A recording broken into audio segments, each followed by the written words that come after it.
संधारितों का समांतर क्रम संयोजन। देखो इससे पहले हमने देखा था श्रेणी क्रम संयोजन। श्रेणी क्रम में क्या था, मान लो एक फ्लैट है, उसमें उस एक फ्लैट में जितने जो कमरे हैं, है ना, मान लो एक जो फ्लोर है उसमें जितने कमरे हैं वो श्रेणी क्रम में है, और उस फ्लोर जो है उसके ऊपर वाले फ्लोर और जितने भी फ्लोर हैं वो सारे जो है वो कैसे हैं, समांतर क्रम में। तो इसी तरह से यहाँ पर हमें संधारितों में देखना है, अगर लाइन से जुड़े हुए हैं तो वो श्रेणी क्रम में, अगर ऊपर नीचे ऐसे जुड़े हुए हैं तो वो समांतर क्रम में। तो संधारितों का समांतर क्रम संयोजन देख रहे हैं। माना 3 संधारित समांतर क्रम में जुड़े हैं जिनकी धारिता क्रमशः C1, C2, C3 है। प्रत्येक संधारित के पहली प्लेट को बिंदु A पर जोड़ा जाता है। तो पहली प्लेट को बिंदु A पर सारी जो है जुड़ी हुई है, और तथा दूसरी प्लेट को दूसरे बिंदु B से जोड़कर पृथ्वीकृत कर दिया जाता है। तो B को हमने पृथ्वीकृत कर रखा था, श्रेणी क्रम में था।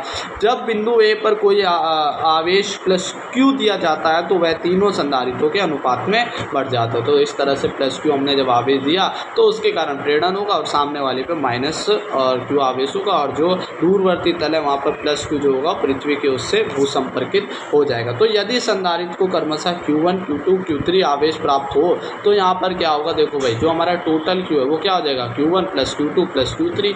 इस तरह से हम आगे और भी जोड़ सकते हैं अगर हो तो।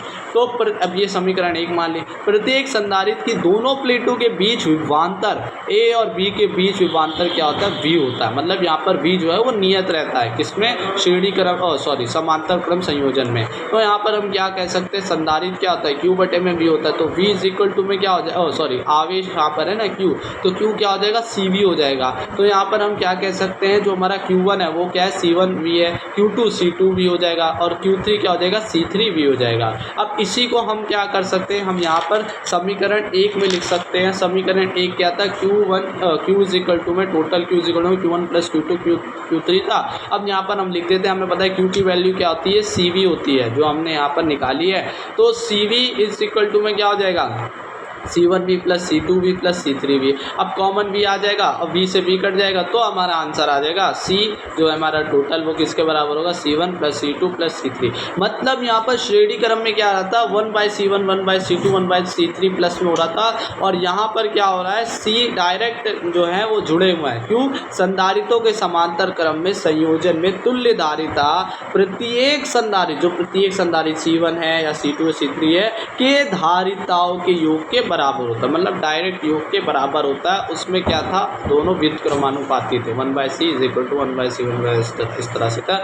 यहाँ डायरेक्ट क्या है भाई, प्रत्येक संधारित जो है धारिताओं का योग बराबर होता है, C1 plus C2 plus C3 इस तरह से। तो अभी हमने क्या देखा है, ये समांतर क्रम में संयोजन। अब हम देखेंगे संधारित में संचित ऊर्जा। अभी संचित ऊर्जा कहाँ से आगे, देखो भाई, हम जब भी किसी को संधारित को आवेश देते हैं तो आवेशित करने के लिए दूसरी प्लेट को कुछ ना कुछ कार्य करना पड़ता है। क्यों, क्योंकि वहाँ पर माइनस आवेश है, और उसको माइनस आवेश प्रेरित करने के लिए क्या होगा, प्रतिकर्षण करेगा, मतलब वो भी अल्प कार्य करेगा। तो इस वजह से यहाँ पर उसको आवेशित करने के लिए हमें क्या देनी पड़ती है, कार्य करना पड़ता है ना। हमें क्या देनी पड़ती है, कार्य इज इक्वल टू में क्या होता है, एनर्जी होती है, और यहाँ पर वही कार्य जो है वो संचित ऊर्जा के रूप में वहाँ पर संचित हो जाता है। तो प्रत्येक संधारित को आवेशित करने में कुछ कार्य करना पड़ता है। यदि यही कार्य उस संधारित में विद्युत स्थितिज ऊर्जा U के रूप में संचित हो जाता है। तो इस तरह से U के रूप में संचित हो जाता है। मान लो ये संधारित बना रखा है, प्लस Q आवेश दिया तो यहाँ पर Q आ जाता है आवेशित, यहाँ पर माइनस Q आ जाता है, और X Y क्या हमारी प्लेटें हैं, और ये भूसंपर्कित हो गया। अब माना किसी संधारित की पहली प्लेट पर Q आवेश तथा दूसरी प्लेट पर माइनस Q आवेश है, तब उसके बीच विभवांतर क्या होगा। विभवांतर देखो कैसे निकालते हैं, पता है Q इज इक्वल टू में CV होता है, तो हमारा V इधर आ जाएगा, तो हो जाएगा ये Q बटे में C। तो यहाँ पर हम क्या ले रहे हैं, हम V0 लेकर चल रहे हैं ना भाई। तो हम यहाँ पर V0 क्यों ले रहे हैं, क्योंकि हमें अल्प निकालना है। तो यहाँ पर हमने क्या निकाला, विभवांतर निकाल लिया है। तो विभवांतर V डैश करके दिखा रहे हैं, V डैश Q बटे में C।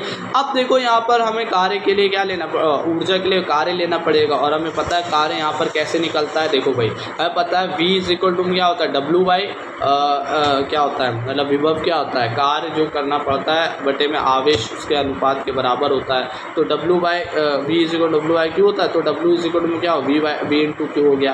अब देखो, माना किसी अल्प आवेश DQ को ले जाने में किया गया कार्य, तो DQ के ले जाने में कार्य क्या होगा, DW होगा। तो DW is equal V dash और DQ हो जाएगा। अब यहाँ पर कुल कार्य देखो भाई, संपूर्ण आवेश प्लस q ले जाने में किया गया कार्य कैसे निकालेंगे, कुल कार्य कैसे निकालेंगे, हम समाकलन कर देंगे। और संपूर्ण आवेश के लिए तो जीरो से हम कहाँ ले जा रहे हैं, संपूर्ण आवेश प्लस q तक, तो हम इस तरह से समाकलन कर देंगे। w = समाकलन 0 से q v डैश और dq। v डैश क्या है हमारा, q बटे में c है, q बटे में c जो है हमारा q यही रह जाएगा और 1/c बाहर आ जाएगा। और अब देखो भाई q और यहाँ पर समाकलन क्या होता है, पावर प्लस 1 बटे पावर प्लस 2, तो ये हो जाएगा q² बटे में 2। और अब यहाँ पर देखो upper limit minus lower limit करेंगे, लोअर लिमिट तो 0 हो जाएगी, अपर लिमिट देखो q² बटे में 2 है, अब ये मल्टीप्लाई होगा तो 1/c q² बटे में 2 आ जाएगा।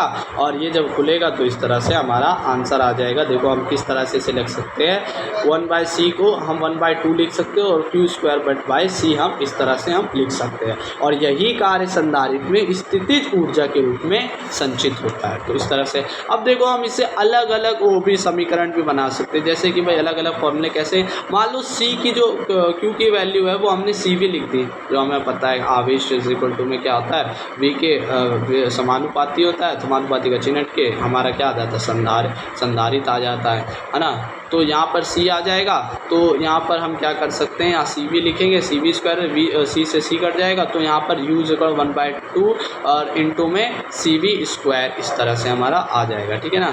अब यदि मान लो c जो है हमारा q/v हमने कर लिया है ना, संधारित्र q/v जो होता है, तो यहाँ पर अब q/v लिखेंगे c की जगह, तो मान लो समीकरण 2 से हमने ले लिया ये, ठीक है ना। अब समीकरण 2 से u = 1/2 और हमने c की जगह हमने q/v लिख दिया, तो v से v² वाला एक कट जाएगा तो qv आ जाएगा, तो u = 1/2 qv आ जाएगा। अब ये हमने 2 3 निकाल लिए मान लो इसके फॉर्मूले। अब देखो यहाँ पर अब हम निकालेंगे श्रेणी क्रम संयोजन में संचित ऊर्जा। अब जब हम श्रेणी क्रम में मान लो जोड़ दिया है, ये तो हमने केवल एक के लिए निकाला है संधारित्र के लिए, यहाँ पर श्रेणी क्रम में हम मान लो जोड़ दिया है, तो श्रेणी क्रम संयोजन प्रत्येक संधारित्र की पहली प्लेट पर आवेश q का मान नियत रहता है, तो q का मान नियत रहता है। तो यदि संयोजन की परिणामी धारिता c हो तो श्रेणी क्रम संयोजन में संचित ऊर्जा हमें पता है भाई 1/c क्या होता है, 1/c1 + 1/c2 + 1/c3। तो यहाँ पर c की अलग अलग वैल्यू हो जाएगी, तो 1/q² क्या हो जाएगा, ब्रैकेट में 1/c1 + 1/c2 1/c3 और इसी तरीके से आगे जोड़ते रहो श्रेणी क्रम में।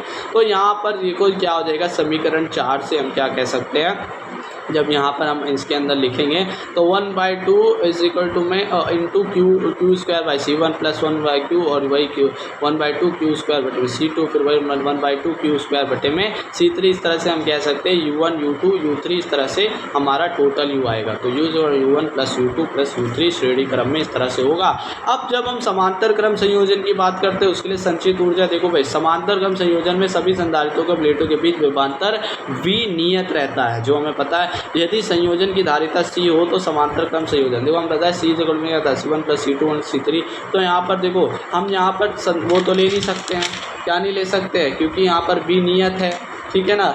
तो हम यहाँ पर v वाला ही फॉर्मूला लेते हैं, v है ना यहाँ पर, तो v नियत है तो v वाला फॉर्मूला ले लेते हैं ताकि आसानी से यहाँ बन जाए। तो 1/cv² ले लेते हैं हम, ठीक है। तो इस तरह से जब हम c की जगह हम c1 + c2 रखेंगे, v² मल्टीप्लाई में हो जाएगा, तो सबका वही आ जाएगा 1/2 c1 v², 1/2 c2 v², 1/2 c3 v²। तो हम ये कह सकते हैं u1 + u2 + u3 और इस तरह से हम आगे श्रेणी क्रम में जोड़ते चले जाए तो u4 u5 इस तरह से un तक हो जाएगा। तो इस तरह से हमने क्या देखा है, अभी संचित ऊर्जा संधारित्र में हमने फिर श्रेणी क्रम में भी देख ली और फिर हमने क्या देख ली, संचित ऊर्जा समांतर क्रम में भी देख ली।